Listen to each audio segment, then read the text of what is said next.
አይነ ጥላ ሚስት ያግባና ልጅ ወልዶ ነው የምትሄጂው? አሁንማ አይሆንም። አዎ ለምን? ኧረ እኔ እፈልገዋለሁ እንዴ እኮ ልጅ አሁን ሊያገባ ልጁ አሁን ጾም ላይ እንደረዋለን ሲፈታ ቤተ ክርስቲያን ትደረዋለች። ከኔ ልታላዩኝ አትችሉም። እወደዋለሁ። ልጁ እኮ እንዴ ባሌ ነው። አግብቼዋለሁ። ተፈራርመናን በቃ። በምን የታል ፊርማው? ቀለበቱ የታል? እዚህ ላይ እኛ አብረን ነን። የታል ቀለበቱ? እኛ አይነጥላ ስራችን ከባድ ነው።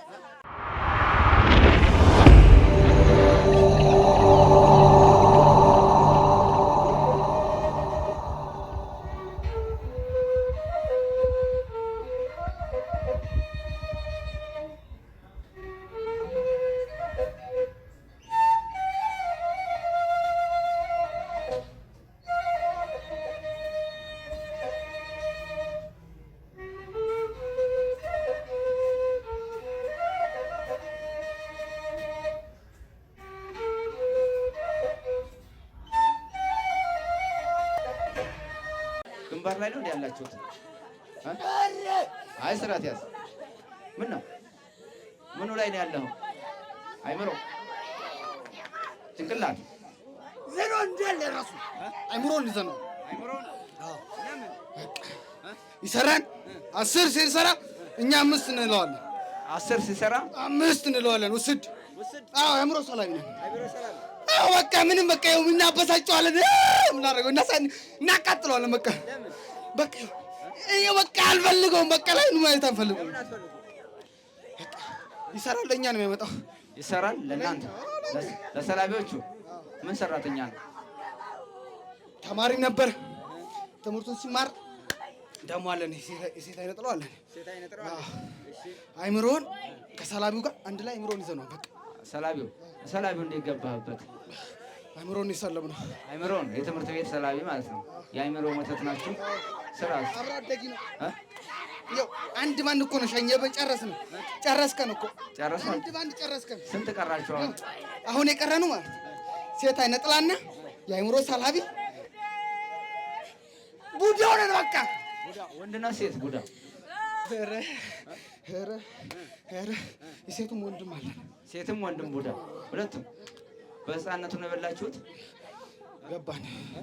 ልክክ አድርገን የገባነው እንግዲህ ያው ሴት አይነጥለው አብራ አደጉ። አብረን ተወለድን። ሴቷ አብራ ተወለደች ከማህፀን አብረሽ ተወለድሽ። ምን ነው አለቅሽው? በቃ ምን አለቅሽው? በቃ እናበጣብጠዋለን ከአባቱ እናበሳጨዋለሁ። በቃ እኔ ልጁን ብጭጭት አድርጌ አጣለዋለሁ ከእናቱም ከአባቱ። በቃ አዎ ከሰው እንዳይስማማ እናደርገዋለን። በቃ አንፈልግም። ደግሞ ሴት ቀና ብሎ እንዲህ አንፈልገው። ሙልጭ አድርጎ ሴቶቹ እንዲሰዱ አጠገቡ እንዲደርስ አንፈልግም። ሴቶች እንዴ ምን ነው አብሮ አደግ ነው እኮ በቃ አንፈልገው። አብሮ አደግሽ? አብሮ አደግ ነሽ? አብሮ አደግ ነሽ ወይ? ሴቷ ነሽ አንቺ። አሁን ሴት እንዳይቀርብ የምታደርጊው ለምን? አይምሮን ይዘዋለሁ። ትምህርት ሲማር ትምህርት ሲሄድ አይምሮን ይዘዋለን። ትዳር አላዘም ወይ? ትዳር እንኳን ሊያስብ እንዲች ቦታ እንዲደርስ እናደርገው። ወደ ሴት እናታስተቀ ለምን? ቆይ አያ እንደ አውሪ ምን ነው? ምን እንጃ ሳይላለ እሳት ነው ያለው። አይ ስራት ያዙ እሱን አይደለም እኔ እሱን አይደለም ያልኳቸው። አሁን ልጁ ላይ ትዳር ቢይዝስ? አንፈልግም። ለምን? ሰው ከሆነ አሁን ስራ ሰርቶ ትዳር ይዞ ልጅ ወልዶ ማየት ያስፈልጋል። እኔ እያለሁ ኧረ ይሁን እኔ እሱ ላይ ያለው መቼም አያገባም። መቼም በቃ ሰላም አንሰጠውም። አብረን ከሰላቢው ጋር የተባበርን እናበሳጨዋለን። ሲሰራ 10 ሲሰራ እኛ 5። አይ ልጁ አሁን ትዳር እንዴ እኔ ልድረው ነው። ልጁን ልድረው ነው። አይሆንም። አንተ ካልክ ያስከን እኮ አልከፍክፋ መጣ እኮ ልድረው ነው። አሁን ቅድም እኮ እዛ ስራ እየተባለ ቁጭ አድርገው ነበር። ቀሰቀሰችን ደግሞ ከዚህ ደግሞ ወዳታ ልጅ ወይ ቻራማኒ አይሶማ ገና እኮ ሰለሷ ሲያስብ ገና ከቤት ገና ሰለሷ ሲያስብ ሰውነቱ እንዳለ ፍስፍስ እናደርገዋለን። ታይላታን ደግሞ እንተዋወቃለን። ለምን ስራ እንዳይሰራ የበረከት ስራ እንዳይሰራ ለዚህ ነው። ያው እንግዲህ የበረከት ስራ መስራትም አንዳንድ ጊዜ የበረከት ስራ ስሩ የምንለው ገንዘባችሁ ሰላቢ እንዳይወስደው አስራት በኩራት ምዕመናን አንድ በደንብ የምትገነዘቡበት ነገር ይሄ ነው። አስራት በኩራት ስጡ የምንለው ለቤተ ክርስቲያን ብላችሁ አይደለም፣ ለራሳችን ነው። በገንዘባችን ሰላቢ እንዳይነካው እንዳይሰለም ማለት ነው።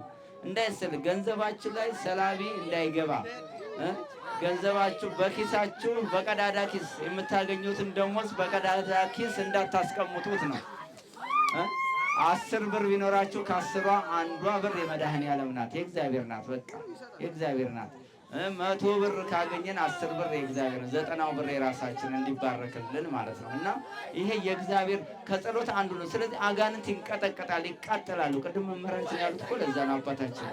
ለምን አስራት በኩራት ስጡ፣ እጃችሁ ሀብታችሁ ንብረታችሁ እንዲባረክ የምንለው ለዚህ ነው። አጋንንት አይወዱም፣ አስራት በኩራት አይሆኑም። ብንጠጣበት ብንበላበት ብንጨፈርበት ነው። ለምን የነሱ ነው። እንደዛ ከሆነ ብሩ አይበረክትም፣ ነገም ወደ መጠጥ ይሄዳል ማለት ነው። ስለዚህ አስራት በኩራት ከሰጠን ግን ኪሳችን ገንዘብ አያጣም። ሁሌ በበረከት የሞላን ሁሌ በእግዚአብሔር በረከት ተሞልቶ የተስተካከለ ኑሮ እንኖራለን ማለት ነው። ምን ነው ቆጫችሁ? የመጨረሻ አይነ ጥላ ሚስት ያግባና ልጅ ወልዶ ነው የምትሄጂው። አሁንም እኔ እፈልገዋለሁ እኮ ልጅ አሁን ሊያገባ ልጁ አሁን ጾም ላይ እንደረዋለን ሲፈታ ቤተ ክርስቲያን ትደረዋለች። ከኔ ልታላዩኝ አትችሉም። እወደዋለሁ። ልጁ እኮ እንዲህ ባሌ እኮ ባሌ ነው። አግብቼዋለሁ። ተፈራርመናን በቃ በምን የታል ፊርማው? ቀለበቱ የታል? እዚህ ላይ እኛ አብረን ነን። የታል ቀለበቱ? እኛ አይነጥላ ስራችን ከባድ ነው። ጥበቃቅለው ሌሎችን እንሰበስባለን። ሰላቢውን ነቡጃ አይነጥላ ትናንት ስለ አይነጥላ ትናንት ስለ አይነጥላ ተምረናል። አይነጥላ ወንዱ ላይ አይነጥላ ካለች ፍቅረኛ መያዝ ትዳር መያዝ ከንቱ ነው፣ ከንቱ ነው ማለት ነው። ለምን አግብቼዋለሁ እንግዲህ እንዲህ ነው። እያንዳንዳችን ላይ ያለ እኔም ላይ ያለች አይነጥላ ማለት ነው። ስለዚህ ጋር ቆመን ስላወራን አይደለም፣ ማንኛውም ላይ አይነጥላ አለ። በቃ አብረን ለምን የጸዳን በስጋው ደግሞ የታተምን አይደለንም። ስንወለድ ከእናታችን ማህፀን ስንወለድ በስጋው ደግሞ ታትመን በስጋው ደግሞ አይደለም የተጸነስ ነው። ስንጸነቅ እኮ በእናታችን ማህፀን ስንቋጠር ከአባታችን ጉልበት ከአባታችን አብራክ ስንወጣ በምንድን ነው? በመጠጥ የመጠጥ ሱስ ነው። በመጠጥ ስሜት ነው የተጸነስ ነው ማለት በጠቅላላ ባጭሩ በቃ በመጠጥ ስሜት፣ በጫት ስሜት፣ በሲጋራ ስሜት ነው። አሁን በእግዚአብሔር ስሜት በእግዚአብሔር አንድ ተማምኖ በጸሎት አሉ። ምናልባት አባቶቻችን ካህናት ሆነው ወይም ደግሞ አባቶች ጎበዝ ንስሐ አባት ያለው ገና ከመውለዳቸው ሲፈጠር ሳይወለዱ ወደ መሰረቱ ሲገቡ ወደ ትዳር መሰረት ሲሄዱ ንስሐ ይሰጣቸዋል። ጎበዝ ንስሐ አባት ሆነ ማለት ነው። ንስሐ ልጆቹን ይሰጣል። ከዛ በቅዱስ ቁርባን በተክሊል እንኳን ባይጋቡ በቅዱስ ቁርባን ያጋባና በየሳምንቱ ቅዱስ ቁርባንን እንዲቀበሉ ያደርጋል ማለት ነው። በዛን ጊዜ ነው ቅዱስ ቁርባን ተቀብለው የሚጸነሱ ልጆች በትዳር መካከል ያለ ትውልድ ይባረካል፣ ይቀደሳል፣ አይነጥላ የለበትም። ዘሩ የተባረከ ልክ እንደ ያዕቆብ ዘር እንደ አብርሃምና እንደ ይስሐቅ እንደ ያዕቆብ ዘር የተባረከ ትውልድ ይሆናል ማለት ነው። አይነጥላው ቡዳው ዘሩ አይሆንም። ለምን? በስጋው ደግሞ ታትቧል። ስጋው ደግሞ ከእናቱም ከአባቱ ጋር በክርስቶስ ስጋና ደም የታተመ ትውልድ ማለት ነው። ይሄ ዘሩ ለዘላለም የተባረከ ነው። አለዛ ግን ወቃቢ እየገበርን እየጠጣን እየጨፈርን በመጠጥ ስሜት የምንወልዳቸው ልጆች ያው ዋናው ለአይነጥላ መዳር ማለት ነው። አሁን እቺ አይነጥላ እንግዲህ ከእናት ከአባት የመጣ አይነጥላ ነው ማለት ነው። ልጁ በማያውቀው ተቀጠፈ። የእሱ ዝጋ ስለ ጮኸና እግዚአብሔር በጸሎቱ ነው እንጂ እናንተም ነገ ብትጸልዩ ብትሰግዱ ይጋለጣል ማለት ነው። ጾማችሁ ሰግዳችሁ ስትጸልዩ መንፈሱ ይጋለጣል። በዛን ጊዜ ነፃ ትሆናላችሁ። አለዛ ግን ሳትጸልዩ ሳትሰግዱ ዝም ብላ እንዴ እኔ ላይ ያለች አይነ ጥላማ ትቀመጥ አልቀሰቅሳትም ትቀመጥ ብለን ቁጭ ካለን ነገ አብረው ልጆቻችን ላይ አብረው ይወለዳል። ትዳር ስንይዝ ያው ትዳር ላይ ዜሮ እንሆናለን ማለት ነው። 10 ጊዜ ብናገባ 10 ሴት እንፈታለን ማለት ነው። 10 ወንድ ብናገባ 10 ወንድ ያስፈታናል ማለት ለምን? በቃ ሴት አጋንንት ወንድ ላይ ካለ ወንዷ ሚስት ባል ሆኗል ማለት ነው። ለሴጣን ባል ሆኗል ማለት ነው ወንዱ። ሴቷ ላይ ደግሞ ማነው ወንዱ ላይ ደግሞ ሴት ካለ ሴቷ አግብተዋለች ማለት ነው። እና እንደዚህ አይነት ነው። እንዴት እንግዲህ የሴጣን ባልና የሴጣን ሚስት ሆነናል ማለት ነው። ይህ ደግሞ ከሆኑ ከድካማችን የተነሳ ነው። ባለመጸለያችን፣ ባለመስገዳችን፣ ቅዱስ ቁርባን ባለመቀበላችን ከዘር የመጣ አሁን ይሄ ልጅ አጋንንቱ በራሱ ብርታት ቀጠቀጠ፣ ሰገደ፣ ጸለየ፣ ተጋለጠለት ማለት ነው። አሁን ነገ ለሚያገባቸው ልጅ ለሚወልዳቸው ልጅ ለሚያገባት ትዳር መልካም ኑሮ ነው የሚኖረው ማለት ነው። መልካም ነው። መልካምነት ህይወት ያስተምረናል ማለት ዳግም አይመለስበት። ቢመለስ አይነ ጥላው አንዴ ከለቀቀ አይመለስም አይነ ጥላው ማለት ግን እስከሚሄድ ድረስ ብዙ ፈተና ይፈትነናል። ብዙ ዋጋ መክፈል አለብን። ለምን? ከደም ስራችን ጋር ተዋህዶ ነው የሚወለደው ከእናታችን ማህፀን። ይሄ መተቱ ቶሎ የመውጣት ባህሪ ያለው፣ ቡዳውም ከተወለድን በኋላ ነው የሚገባው ማለት ነው። አይነ ጥላ ግን አብሮ ከእናታችን ማህፀን ከእናታችን እትብት ጋራ ከኛና ከእናታችን እትብት ጋራ አንድ ላይ ተዋህዶ በደም ስራችን ነው የሚገባው። እንደዚህ አይነ ጥላ ደግሞ የሚለቀው ንስሐ በመግባት በመስገድ በመጸለይ ቅዱስ ቁርባን በመቀበል ነው የሚወጣው። አለዛ ግን ወይ ፍንክች ዘላለም ትዳር አጥተህ ትዳርህ ሲበጠበጥ ይኖራል። አንዳንድ ጊዜ ውስጣዊ በትዳር ላይ ውስጣዊ ባል አልጋ ላይ ስተኛ ሚስት ኧረ እኔ ከአንተ ጋር አልተኛም ብላ መሬት ላይ ትወርዳለች ማለት ነው። መሬት ላይ አንጥፋ ትተኛለች ማለት ነው። ወይም ሚስት ላይ ደግሞ አልጋ ላይ ከተኛች ባል ደግሞ ኧረ እኔ ከአንቺ ሰውነትሽ እንደ አባ ጨጓሬ ይኮሰኩሰኛል ይላታል። ወይም ደግሞ እሷም ሰውነቴን አትንካኝ፣ ገና እጅህ እንኳን ገና ፊትህ ሳይህ ገና ከውጭ ስትገባ ፊትህ አባ ጨጓሬ ነው እንደ አባ ጨጓሬ ይኮሰኩሰኛል ትለዋለች ማለት ነው። ሴቱም እንደዛ ወንዱም እንደዛ። ይሄንን መንቃት አለብን ማለት ነው። መንቃት አለብን። ለምን አይደለም እንደዚህ አይነት እንደው መልካም ባል ያላት ሴት ትጥረት መልካም ባል ያላት ሴት ደስ እስኪ ዛሬ ባለቤቴን አስደስታታለሁ፣ ባለቤቴ ትኖራለች፣ እሷን እስኪ ዛሬ ደስ ላሰኛት ብሎ ሰጥበላል ባለቤቴን ላስደስታት ብሎ መልካም ደስ የምትለውን ሽቶም ሆነ ሌላም ነገር ገዝቶ ሲገባ ወንድ አይነ ጥላ ካለባት እሷ ላይ ወንድ ልክ ሲያመጣ ኮሶ ያደርግባታል ማለት ነው። ወንዱ ዛሬ ፍቅረኛዬን ላስደስታት እስኪ ነገ ትልቅ ትዳር ላይ እንቀርባለን፣ በቤተ ክርስቲያን በቃል እግዚአብሔር እንገናኝና ነገ ከኛ የሚወለደው ልጅ ትልቅ ጸጋ ነው ብሎ ምናልባት መንፈሳዊ የሆነ ሰው ማለት ነው እንደዚያ ሲያስብ ሴትዮዋን ይቀይራትና ነብር ያርጋታል ወይ አውሬ ያረጋታል ማለት ሰውየው ጋር። በእንደዚህ አይነት ጸባይ ያለን ወደን አይደለንም። አንተም ተረዳት አንቺም ተረጂው። በቃ ምንድነው ለካ ወዶን አይደለም። ስለዚህ ምን ማድረግ እስኪ ንስሐ እንግባ። ሄደን እስኪ ወደ አባቶች ወደ ቤተ ክርስቲያን ሄደን ለ7 ቀን ለ14 ቀን ጸበል እንጠመቅ። ከዛ ህይወታችንን እንመርምር። አንተም ህይወትን መርምር፣ እኔም ህይወቴን ልመርምር። ያሁን ትዳር ዝም ብለን በቃ ፈቀርኩሽ አወደድኩ ሞትኩልሽ ይላል፣ ይገባል። በኋላ መሀል ላይ ስደት ተሰንጥቆ ያርፋል ማለት ነው። ተለያይተው ቁጭ ለምን አጋንንቱ ደስ ነው የሚለው። በእንደዚህ አይነት ሁኔታ ውስጥ ያለን ወንዶች የሴጣንን ጥቃት የዲያብሎስን ጥቃት ማወቅ አለብን ማለት። ሴጣን ምን ያህል የሰው ልጅ ስለ ጮኸ ብቻ አይደለም፣ ቅድም አባታችን ተናግረውታል። በጾም በጸሎት ተወግዶ ይሄዳል ማለት ነው።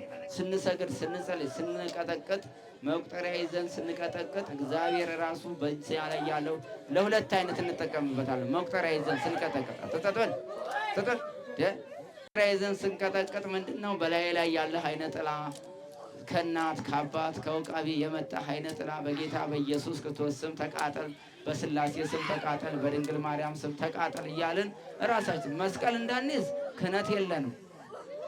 መስቀል የሚገባው ለመስቀል ለሚይዙ አባቶች ነው። ግን መቁጠሪያ ማንኛውም ሰው ይዛ እንደ ማንኛውም ጸሎት መጽሐፍ መቁጠሪያ ከመጽሐፍ አይበልጥም። መጽሐፍ የተለያዩ ዳዊት መያዝ እንችላለን። የተለያዩ መዝገበ ጸሎቶችን መያዝ እንችላለን። እንደዛ ሁሉ የእግዚአብሔር ቃል እንደምንይዝ መቁጠሪያ ማንኛውም ሰው መያዝ ይችላል። የሚያስነቅፈው ሌላ ነው። የሚያስነቅፈውንም እነግራችኋለሁ፣ የሚለይበትንም እነግራችኋለሁ። ግን ዋናው ራስህ ላይ ለራስህ መድኃኒት ነህ ማለት ነው። በቃ ራስህ ለራስህ መድኃኒት ነህ። መቁጠሪያ ካለህ እላስ ላይ ስትቀጠቅጠው በስላሴ ስም በላይ ላይ ያለ እርኩስ መንፈስ ከእናት ከአባት ከአያት ከቅድመ አያት የመጣችው የውቃቢ መንፈስ ተቃጠል፣ ምንም ስራ አሰራም፣ በእኔ ላይ ስልጣን የለም፣ የአይነ ጥላ መንፈስ በእኔ ላይ ተቃጠል ስትል ተቀጥቅጠው ይበላናል፣ ያሳክከናል፣ ወይ ደግሞ ይቆነጥጠናል ማለት ነው። በዛን ጊዜ ወይ ሆዳችን ውስጥ ይነፋንና ወደ ውጭ እንድንወጣ ያደርገናል ከጸሎት ቤታችን ማለት ነው። በዛን ጊዜ ምን ስልጣን አለ ብለን ስትቀጠቅጠው ለ7 ቀን ስትቀጠቅጠው ይጮሃል። ራስህ በራስህ ትመረምረው ታገኛለህ ማለት ነው። ቤተሰቡ ውስጥም ካለ እንደዛ መቁጠሪያን ብድቅ ስታረግ ያው ይነሳል ማለት ነው። እና የመቁጠሪያ ጥቅሙ ያ ነው፣ እንድትፈትሽበት ኢንፎርሜሽን መሰብሰቢያ ማለት ነው። መቁጠሪያ ኢንፎርሜሽን ማን አንተ ጋር እንዳለ ንገረኝ፣ በህልሜ ታየኝ ስትለው በህልሜ ይታያል ስታዘው ማለት ነው። በስላሴ ስም በድንግል ማርያም ስም በናዝሬቱ በጌታ በኢየሱስ ክርስቶስ ስም አስሬያለሁ ስትለው ራሱ ይታይሃል፣ ይገለጽልሃል። ማን እንዳለ ታውቃለህ ማለት ነው። ጠንቋይ ጋር ሄደህ እኔ እንጀራዬን የደፈነብኝ ማን ነው? መጽሐፍ ገላጭ ጋር ሄደህ አውደ ነገሥት ጋር ሄደህ ገላጭ ጋር ሄደህ እስኪ በእኔ ላይ አይነ ጥላዬ ማን ነው ብለህ ከምትጠይቅ ምንም ሳታወጣ ከአንተ የሚፈልገው መጸለይ፣ መስገድ፣ የጸሎት ቦታ ማዘጋጅ ነው። ከዛ በኋላ በቤት ሆነ ስትቀጠቅጥ ራሱ ይገልጸልሃል ማለት ነው። ራስ በራስህ ላይ ያለውን ታገኘዋለህ። ከዛ በኋላ ወደ ጦርነት መሄድ ማለት ጦርነት ማለት ደግሞ መስገድ፣ መጾም፣ መጸለይ። ከዛ በኋላ ራሱ ይጋለጣል። ጸበል ቦታ ሴት ኧረ ልጁ በረታብኝ፣ ተጋልጫለሁ፣ እኔ ተቃጥያለሁ፣ ልጁ ጸሎት ጸለየብኝ፣ በመቁጠሪያ እየቀጠቀጠኝ በቃ ቤት ውስጥ መግቢያ ሳጣኝ እያለ ራሱ መንፈሱ ይጮኻል ማለት ነው። እና እንደዚህ አይነት እንድትማሩ ቅድስት ቤተክርስቲያን በአንዱም በሌላም ታስተምራችኋለች። አይነ ጥላ ስንት አይነ ጥላ? አንድ ሴት አይነ ጥላ መተት ሰላቢ አይምሮ አይምሮ መልስ በስላሴ ስም ታዛቸዋል። አሁን ቶሎ መልስ። አፍ ላይ ትስብ በልና አፍ ላይ ሌላ ቡዳ ሁለት ቡዳ አራት ናቸው ጠቅላላ 3 ቡዳ። እሺ አይነ ጥላ ስንት? 3 ናቸው? 4 አራታችሁም ቶሎ አይነ ጥላ ቶሎ ውጭ ካለሽበት ወገቡ ላይ። እሺ ቶሎ ወጣ። እሺ እጅሽን አንሻ። እጅሽን ቆይ ግድ ነው ቶሎ ወጣ ከወገቡ ቶሎ ውጭና አፍ ላይ ስስብ ብላችሁ አራታችሁ በስላሴ ስም ሲኦል እንገባለን። ሁለተኛ በደረሰበት አንደርስም። ቶሎ በል። በደረሰበት አንደርስም። እንዴ በደረሰበት አልደርስም። በሄደበት አልሄድም። ዛሬ ትቀደም። በቅዱስ ሚካኤልና በቅዱስ ገብርኤል ትቀደም። ፊርማው ይቀደዳል። ብሎ ነገር አይሰራም። ቶሎ መንፈስ እንዳላገኝ ከዛሬ ጀምሮ አራታችንም በስላሴ ስም ሲኦል እንገባለን። በመድኃኒዓለም ስም ሲኦል እንገባለን። ሁለተኛ በደረሰበት አንደርስም። በሄደበት አንሄድም። በሀብቱም በጤናውም በንብረቱም በገንዘቡም በስራው በጤናውም በሰላሙ ላንገባ ለዘላለም አይነ ጥላውም መተቱም ዛሩም ሲኦል አስረጃ። አንቺ አይነ ጥላው መርተሽ ሲኦል ግቢ። ቶሎ በይ 7 ጊዜ ጮኻችሁ ቶሎ በይ 7 ጊዜ ቶሎ በይ። እግዚአብሔር ይገስጽ፣ እግዚአብሔር ይገስጽ።